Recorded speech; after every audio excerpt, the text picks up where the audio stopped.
A Procuradoria-Geral da Fazenda Nacional, responsável por fiscalizar e arrecadar tributos, tenta receber na Justiça 18 milhões de reais de Lula e de empresas dele por impostos possivelmente não pagos. O órgão argumenta que, embora o Supremo Tribunal Federal tenha atuado sobre as condenações impostas ao petista, ele não está livre de ser cobrado. Em petição apresentada ao Tribunal Regional Federal da Terceira Região, o procurador da Fazenda Nacional, Daniel Wagner Gamboa, afirma que o STF não inocentou Lula, pois a ação não tratou do mérito da condenação, apenas da jurisprudência de quem deveria julgá-lo. Segundo revelado pela revista Veja, a estratégia jurídica de Lula é recorrer ao STF sob a alegação de que qualquer desdobramento da Lava Jato teria de ser anulado. Lula tenta há 4 anos derrubar na Justiça a ação de cobrança de impostos. Ele perdeu a causa em primeira instância e recorreu ao TRF3, onde também foi derrotado. Zé. Olha, isso aí não tem nada a ver com aquele descondenamento lá no Supremo Tribunal Federal, um nome meio esquisito, que aconteceu com Lula. Isso aí é uma cobrança de impostos, porque ele apresentou um capital acima do que foi declarado, do que teria condições de ganhar nos salários. Aí a Receita vai e cobra uma multa, e é uma multa pesada, e tem que ser uma multa pesada.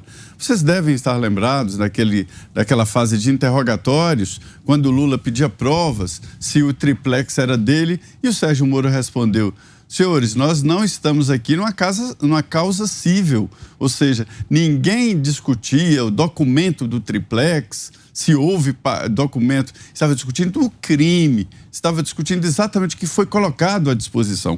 Pouco importa de quem é oficialmente o triplex. O que importa é que houve ali a visita do Lula e recebeu a reforma geral, que ficaria até mais cara do que o próprio imóvel, e esta era uma causa penal. Isso aí o Supremo já cancelou mesmo. Teria que recomeçar, e o recomeço acabou caindo na prescrição, que é um defeito grave da justiça brasileira, essa história de prescrição. Quando alguém tem mais de 70 anos, a prescrição é muito mais rápida. E isso acaba beneficiando pessoas que que cometem crimes, né? Nesse caso aí, é totalmente diferente. A Receita é Receita, um caso à parte, e é como justificar um patrimônio tão grande assim. A Receita vai atrás mesmo. Não é só o vizinho que desconfia, não. A Receita vai atrás quando o dinheiro é demais. Você, Schelp?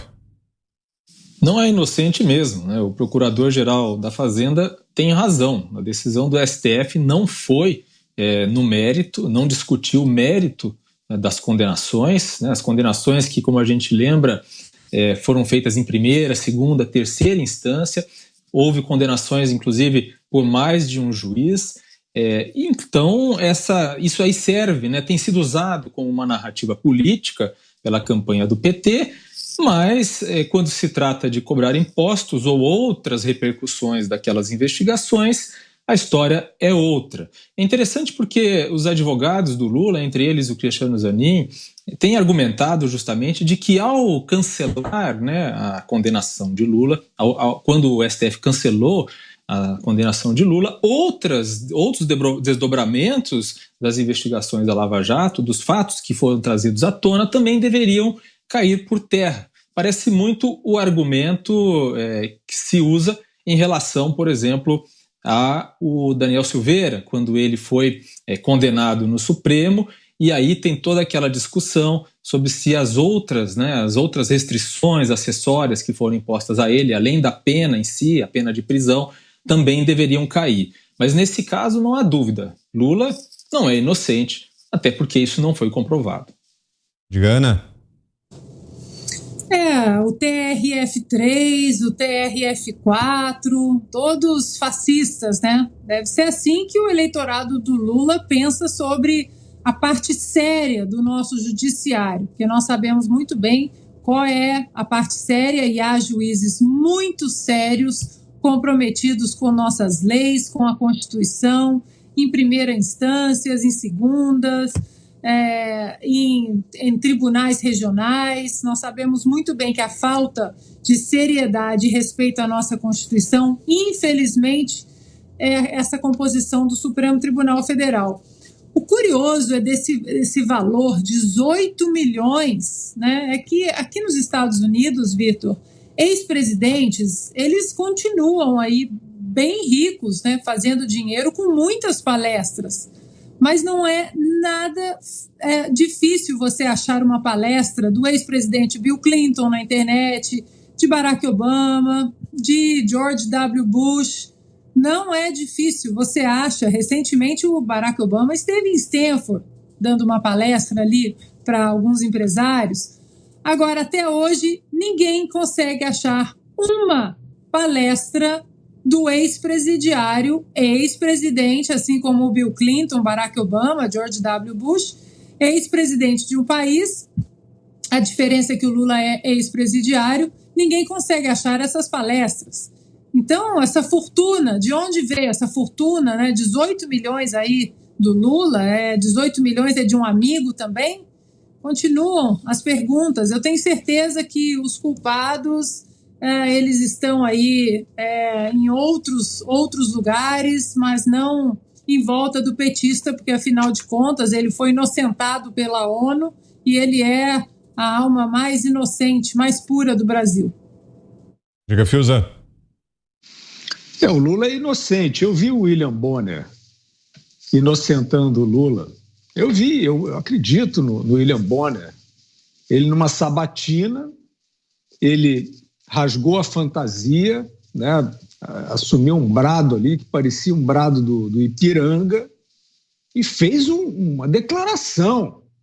O William Bonner pegou ali a sua credencial, né, de porta-voz da verdade no Jornal Nacional e fez essa declaração.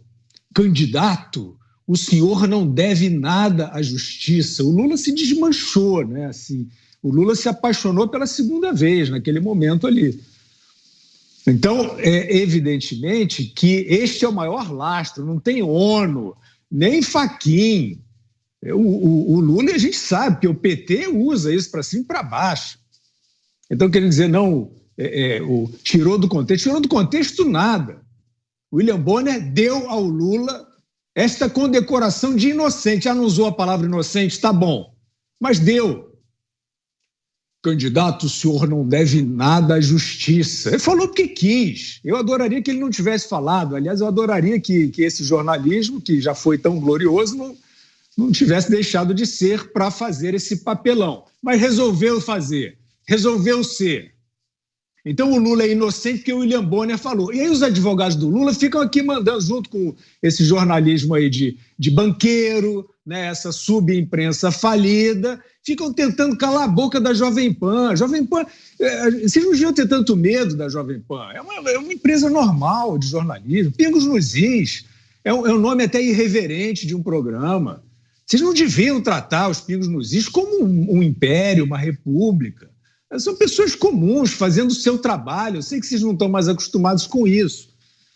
Então é isso aí. Agora, esse dinheiro, né, essa fortuna, vamos lembrar, isso é uma fortuna, 18 milhões. Quem é que tem 18 milhões de dívida de imposto? Ou seja, isso corresponde, né, corresponderia a um gigantesco patrimônio, uma gigantesca receita. E é claro que isso é uma rabeira da safadeza, essa que, né, se resolveu que não se deve esconder de uma maneira muito lúcida e muito sóbria. A Ana citou as palestras e tem uma série de... Né, a Lava Jato mostrou aí uma série de operações, triangulações, né, o Instituto, dinheiro que não acaba mais circulando, né, com aquele laranjal ali mal feito. Então, a conclusão é a seguinte... O Fachin e o Supremo Tribunal Federal fizeram um trabalho pela metade. Porque está aí a Receita dizendo, olha aqui, tem essa dívida aqui, e se tem essa dívida, onde é que está esse dinheiro? De onde veio esse dinheiro? Se o Lula é inocente, descondenado, ou o que vocês queiram chamar, esse dinheiro veio da onde? Então aparece na Receita, que nem o Al Capone, não estou comparando o Lula com o Al Capone, não. Não quero ofender nenhum dos dois, né? Quem se sinta ofendido. Mas é isso. Muitas vezes você pega justamente pela Receita. né, pela questão por isso que o Pablo Escobar dizia, né, que esse negócio de dinheiro oficial é ruim, tem que ser dinheiro sujo mesmo, que não passe nenhum vestígio de contabilidade, porque senão você tem que declarar. Está aí a Receita dizendo exatamente isso. Né? Tem que pagar 18 milhões referente a quê, senhor Luiz Edson Fachin? O senhor diz que o Lula não fez nada, que está tudo errado, que é inocente, os advogados do Lula mandam aqui os pedidos. O Lula é inocente, está provado, com aquela arrogância, né? É isso aí, a gente quer saber se então o serviço foi feito pela metade, é isso? Então, como é que vai ser? O Supremo Tribunal Federal vai usar um daqueles inquéritos para invadir a Receita Federal? Daqui a pouco vai acontecer uma coisa dessa, né? Vão mandar invadir a Receita Federal, que nem eles invadem casa, empresa de empreendedor, de parlamentar, eles vão invadir a Receita. Que negócio é esse de dizer que o Lula deve? Eles fizeram o trabalho pela metade, tinham que ter dado cabo também desse outro vestígio aí que ainda está gritante, assim como a safadeza. Augusto. Isso para a imprensa velha não existe, né? Esse caso não existe, eles não noticiam. Se ele deve, como lembraram aqui, se ele deve 18 milhões, imagine a quantia que ele movimentou. Agora, ele vai dizer que é de um amigo dele. Claro, ele não tem, e a dívida também, o patrimônio, tudo, ele não tem nada. Precisa ver se essa decisão, Guilherme, do ministro Bonner se estende também ao fisco. Vamos saber. E também se vai cair nas mãos do Fachin o caso, que ele dá um jeito. Deveria ser a Receita Federal, mas em tal lugar e não nesse aí que mandou comunicado pro Lula. Agora, a justiça beneficia, a cúpula da justiça beneficia sempre o Lula. Ele vai jogar para lá. Ele só diz, ele foi absolvido, né? Como lembrou Guilherme, o ministro Bonner absolveu. Precisa ver se estende a decisão a esse caso aí.